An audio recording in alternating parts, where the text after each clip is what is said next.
Olá pessoal, bem-vindos a mais um vídeo. Hoje eu vou falar com vocês sobre o Deus do bem e o Deus do mal. A verdade por trás do véu. É um assunto bem complexo, mas me acompanhem que eu vou explicar para vocês e vamos chegar até lá. Há mais de 40 anos eu estudo a espiritualidade e não é por causa de curiosidade, tá pessoal? É a necessidade mesmo da minha alma. 40 anos que eu leio, pesquiso e vivencio experiências diretas e questionando versões que a humanidade recebeu sobre o divino, sobre o bem e o mal. Essa foi a minha maior busca a vida toda. E nesse caminho eu fui percebendo uma coisa.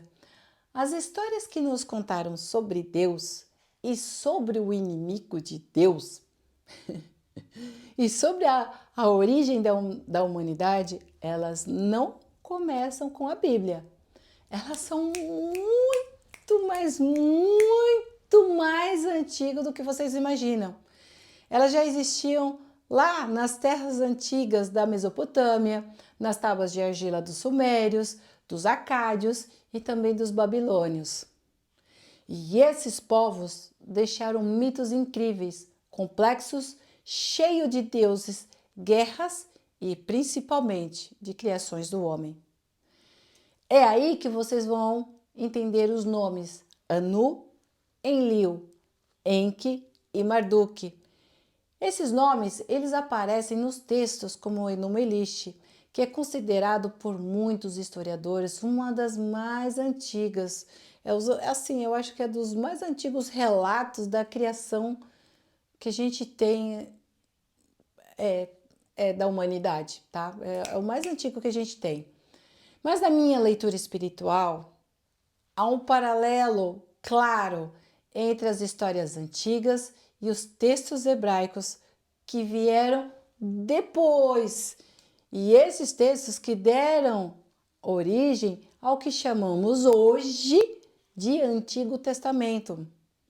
Alguns autores e pesquisadores também observaram essas semelhanças.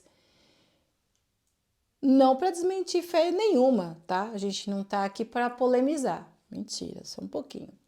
Mas para mostrar como os mitos e as tradições humanas, elas se entrelaçam e elas se encontram e se transformam com o tempo. Quando a gente compara esses mitos, dá para perceber algo muito curioso. Os personagens, eles mudam de nome, mas o enredo é muito parecido. Um Deus que governa os céus, filhos ou herdeiros que sempre estão disputando poder. Uma criação que serve aos deuses e no meio disso tudo a figura de um adversário, um opositor, um diabo e alguém que sempre vai estar desafiando essa autoridade. É sempre assim, né? Todo vídeo que vocês assistem, qualquer história, filme, livros, é sempre a mesma, sempre tendo alguém de autoridade e algum capeta, algum opositor indo contra essa pessoa. Até novela, tudo é assim, né, gente? Mas vamos lá. Na minha visão, é aí que nasce a ideia de um bem absoluto lutando contra um mal absoluto, tá? Mas quando a gente olha com calma, isso parece muito mais uma disputa política e espiritual entre essas divindades antigas, uma guerra de tronos celestes, mas mais uma guerra que parece mais humana, mais física do que uma batalha metafísica entre o Deus Criador que a gente imagina ou que a gente pode colocar ele no termo etérico, sem matéria, ok? Porque ele é o Criador, mas ele começou a criar e já tem um capeta contra ele. Ponto. Parece que nasceram irmãos gêmeos, né? Se você parar para pensar, né? porque eles, como é que tem um criador e um destruidor ao mesmo tempo, né? Então é sobre isso que eu quero conversar com você nesse vídeo. Nós vamos percorrer alguns pedacinhos desses mitos, né? Dessa história, e para vocês entenderem de onde vem a imagem de um Deus que exige adoração e um Deus que é opositor, amaldiçoando para sempre, e de um ser humano que vem depois e vive com medo de errar, acha que está sempre entre o céu e o inferno, ok? Mas eu quero deixar claro para vocês, tá? A minha ideia não é destruir crenças, eu não tô aqui para criticar ninguém, é só para dar uma ampliada, uma apimentada aí nos conhecimentos de vocês, tá, gente? É para libertar o sagrado, né? O sagrado do medo, porque ninguém pode saber nada, né? Não pode conhecer a verdade, porque senão ela vai te libertar. Brincadeiras à parte. E quem sabe, né? A gente pode relembrar que, na verdade, a fonte criadora é aquela que realmente nos fez e ela não precisa de forma nenhuma de guerra para poder existir, ok? Pronto, o que eu vou dizer para vocês, esse vídeo vai ser um pouquinho mais longo, tá? Então pega um café, respira fundo aí, vem comigo, porque eu vou começar a voltar um pouquinho lá atrás, onde toda essa história começou, para que vocês compreendam com mais clareza, ok? Anu, Enlil, Enki e Marduk. Para entender de onde vem tanta coisa que hoje aparece nas religiões ocidentais, a gente precisa voltar lá para a região da Mesopotâmia. Lá, mais de 2000 anos antes do Antigo Testamento, já existiam histórias sobre um conselho de deuses celestes, ok? O primeiro deles é Anu. Na mitologia, ele é o rei do céu, o ancestral, é o chefão de todos os deuses. Mas no meu modo de pensar, Anu representa um poder supremo, tá? Dessa corte que eles tinham lá. Ele é o cara que manda no patriarcado, tá? E para mim ele é um princípio de muita autoridade. Ele é uma energia que cria, mas que também quer manter controle sobre tudo que ele criou, ok? Depois vem o Enlil, que é um dos filhos de Anu. Enlil é considerado um deus do ar, das tempestades e da ordem. É ele quem executa as decisões do pai dele. Na simbologia, eu enxergo ele como se fosse o braço da lei, aquele homem austero, assim, sabe? Guardião de regras, aquele que separa, que julga e que define aquilo que é puro e aquilo que não é puro.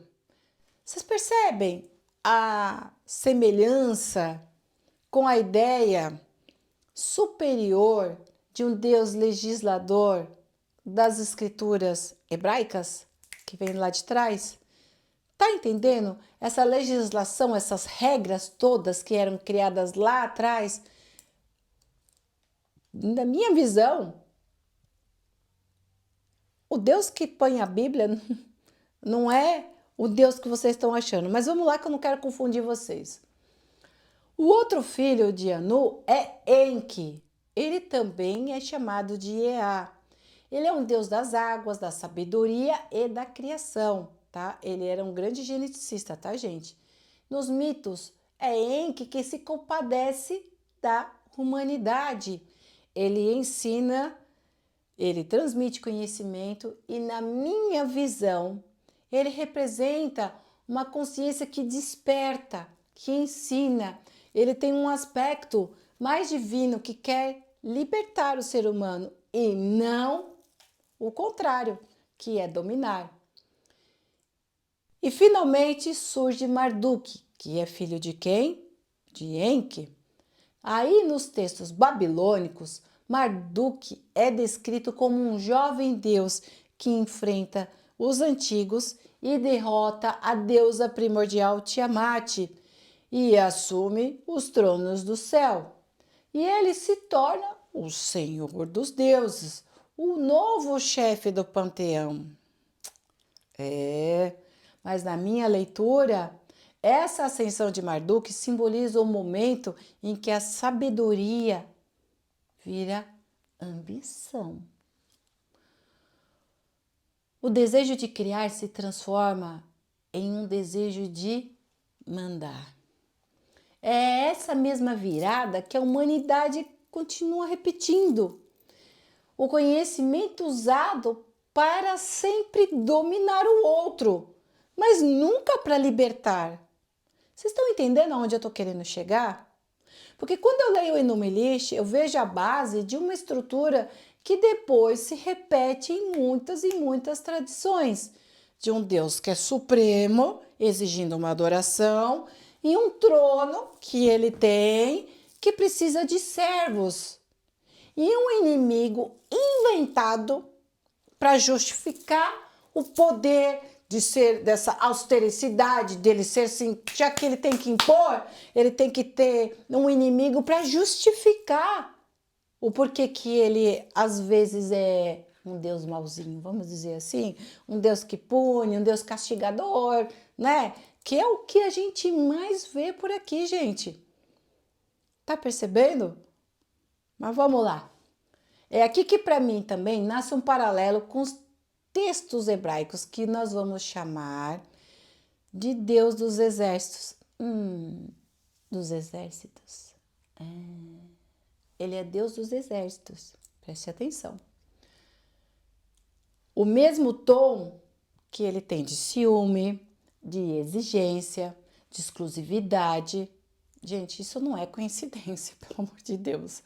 As civilizações se influenciavam, trocavam os mitos e adaptavam suas histórias conforme as necessidades políticas e religiosas da época. Por que vocês acham que os políticos de hoje em dia vivem trocando de nome os partidos deles? Hoje é PSDB, amanhã já vira outro nome. Por quê? Porque eles vão se adaptando para poder, pela necessidade das pessoas falarem, nossa, o partido novo, olha, vamos apostar nele. Mas não, por trás é a mesma coisa, é a mesma história, a mesma ladainha, a mesma porcaria, gente. Pelo amor de Deus. Mas vamos lá. Alguns estudiosos apontam que o perfil de Anu se parece com o de Yahvé da antiga Bíblia. Um Deus alto, legislador, que decide o destino dos homens. Outros veem em Enki e Marduk arquétipos que mais tarde se divide entre anjos e demônios. Realmente, né? Marduk também não era flor que se cheirasse. Mas na minha visão, é como se a humanidade tivesse pegado forças e transformado esses personagens em uma guerra cósmica. Mas quando a gente observa sem medo o que parece uma luta entre o céu e o inferno, pode ser apenas um reflexo dessas contradições humanas. A vontade de dominar e o desejo de ser livre, o mito vira um espelho. Percebem? É por isso que eu acredito que estudar esses deuses antigos não é uma forma da gente perder a nossa fé, mas sim é de entender como o sagrado foi sendo moldado. E para caber no medo e na política dos homens. No próximo trecho, a gente vai olhar para os textos bíblicos e ver como essa herança aparece e o que é que elas nos ensinam sobre a liberdade espiritual de hoje. Agora a gente entra nos textos que a maioria de nós conhecemos, que é o Antigo Testamento, tá? E quando eu leio essas passagens e comparo com o que estudamos nos mitos mesopotâmicos, eu vejo os ecos muito claro daquela estrutura. Um Deus que comanda, que exige obediência, que promete castigo para quem desobedece, ok?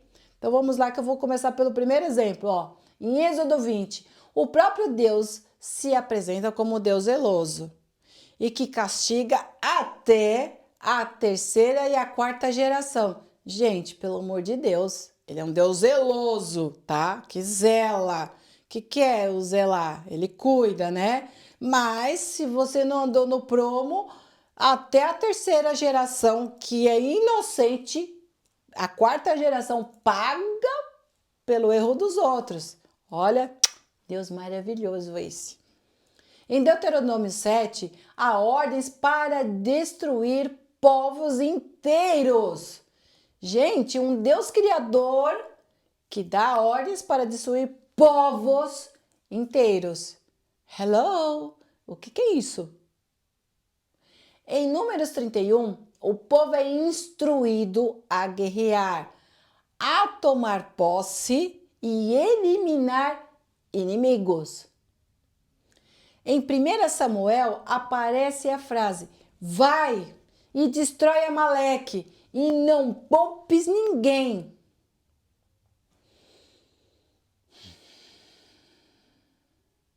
Na minha leitura espiritual, isso não mostra um Deus maligno. Mostra, sim, uma cultura que ainda é governada pelo medo, pelo poder, pela ideia de um trono de vida, de divino, que está precisando de servos. Gente, pelo amor de Deus, vamos... Olha o que mudou de lá para cá. Nada, né? Continua tudo a mesma coisa. Mas vamos lá, vamos continuar comparando. Lá no Enumelish, Marduk também diz: proclamem o meu nome acima de todos e de todos aqueles que merecem que me sirvam. Para mim, também é o mesmo padrão, a mentalidade do poder que se repete, mas em linguagens diferentes, tá? Então, assim, tem que colocar o nome de Marduk acima de todos os outros deuses. E olha que existia Deus, hein? Rapaz do céu! E todos tinham a necessidade de o servir, tá? Então ele queria, ele necessitava dessa adoração. Quando eu leio um texto do Antigo Testamento com esse olhar histórico e simbólico, eu vejo que talvez esse Deus dos exércitos represente mais a voz dos patriarcas da época do que a fonte criadora. Essa não é a fonte do Deus que criou as coisas, gente, pelo amor de Deus. Porque esse Deus, ele reflete um modelo de rei, de governante, de um homem conquistador que quer sentar aqui na poltrona, exatamente como os deuses da Mesopotâmia. Vocês estão entendendo onde estou querendo chegar? Mas é aí também que entra uma confusão. O povo misturou a figura da fonte com a figura governante. Ou seja, é a mesma coisa que você confundir hoje o presidente do seu país com Deus. Vocês estão entendendo aonde eu estou querendo chegar? O Deus que era para ser puro, para ser amor, compaixão, coisas boas, virou um Deus que pune. E o medo passou a ser uma ferramenta para manter o controle. Então você não está amando Deus. Você não está fazendo uma adoração a Deus. Você está fazendo porque você está com medo de ser castigado. Isso não é um amor sincero, não é um amor verdadeiro. Vocês estão entendendo onde eu estou querendo chegar? Mas vamos lá, porque o assunto hoje, minha filha, é longo. Olha, mas eu vou pôr para vocês. Na minha visão, foi daí que nasceu a ideia do adversário, o tal do Satanás, é você. Se existe um Deus que exige obediência, precisa existir um inimigo, né? Para desafiar essa autoridade, senão como é que você põe o poder do cara lá? Tem que ter alguém para ser o adversário dele. Então se torna necessário para manter o medo e também a estrutura, ok? Desse patriarcado. Mas espiritualmente isso não significa que existe um ser do mal. E sim, significa que a humanidade projetou para fora as suas próprias sombras, os próprios desejos de poder, de dar nome a isso e aquilo. Quem é que não gosta de falar, eu sou importante porque eu sou isso, porque eu sou aquilo? Por que as pessoas têm tanta arrogância? Estão entendendo aonde a gente está indo? Isso está refletindo apenas as sombras internas da pessoa, do eu dela, né? De pessoas que nunca foram valorizadas. Ela está colocando a sombra, o lado negativo, o lado que ela tem trauma, o lado que ela tem os medos, ou o lado que ela tem de ser. Gente, só mostra que não é Deus nenhum aí, né? Quando eu comparo essas narrativas, eu vejo que Marduk é o deus dos exércitos e tem a mesma energia simbólica dos deuses que venceram as guerras e reinaram sobre os outros, entendeu? Ele, para mim, é como se o adversário seria só a parte que ficou para fora do trono, ou seja, a manipulaçãozinha, sabe? Para mim, o verdadeiro criador é a fonte que está muito longe dessa dualidade de bem e do mal. Deus, ele é tão superior que ele não se põe essas coisinhas pequenininhas, sabe? Ele é muito supremo, sabe? Eu acho que Deus, ele nem é o bem absoluto e nem o mal absoluto, mas sim que ele é uma consciência muito pura e que ele permite que tudo isso aconteça para que a gente aprenda, né? A pessoa aprende quando ela é muito rígida com a outra, ela aprende que se ela for muito mazinha, ela vai pagar pelos erros dela. E se ela for muito boazinha, muito tontinha, que só vão cagar na boquinha dela. Percebem? Então eu acho que a gente vai aprendendo a manter o equilíbrio das coisas, tá? Agora, no próximo bloco, eu quero refletir com você sobre o que significa isso tudo para nós nos dias de hoje. Se esses mitos foram usados para nos controlar, qual é o convite atual? Já pararam para pensar? Sabe qual é o convite que eu faço para vocês? É para vocês perderem o medo e retomar a soberania interior da sua própria alma, tá? Eu quero ensinar para vocês o que você pode fazer para se libertar do medo, tá bom? Sabe o que eu percebo depois de tantos anos que eu estudei tudo isso? É que a humanidade se acostumou a entregar o seu próprio poder. A gente sempre acredita que precisa de alguém lá em cima para autorizar a nossa própria luz. Mas foi assim que o medo virou uma ferramenta. O medo de errar, de ser punido, de não ser digno. E quem tem medo é fácil de controlar. Toda pessoa que está com medo, você sabe como controlar ela. Na minha leitura, essa é a verdadeira prisão espiritual e não o inferno lá fora, mas a culpa aqui dentro. A ideia que precisamos ajoelhar para merecer existir. É isso que eu chamo de herança de patriarcado divino. Uma estrutura que transformou o sagrado em apenas obediência. Mas a verdade é outra. A fonte não quer que nós sejamos servos. A fonte criadora, o verdadeiro Deus, ele quer consciência. Pessoal, consciência. Ele quer que a gente ande com a nossa cabeça erguida, lembrando que aqui dentro há um ser divino habitando. Quando você ama teu filho, quando você tem aqui o sentimento de amor, seja por quem for, isso já é uma energia divina, gente. Pelo amor de Deus. Nós estamos cheios do divino dentro de nós. E quando a gente entende que os mitos são apenas espelhos não coerentes, o medo começa a perder essa força. Não existe trono para defender ninguém e nem diabo para culpar ninguém. Só existe seres humanos reaprendendo a usar o seu próprio poder. Entendeu? Tem gente que tem muito medo e tem gente que usa demais. Por isso que um passa por cima do outro. Entendeu?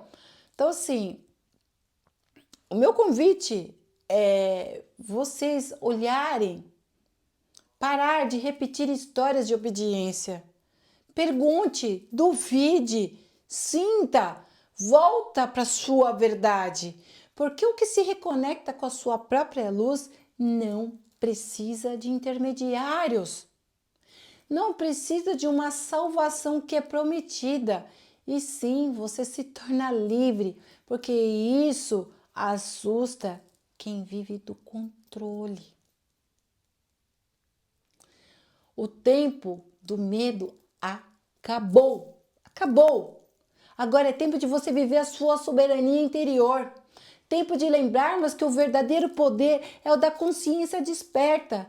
E ninguém pode tirar isso de nós. Pare, pense nisso, ok? Gratidão.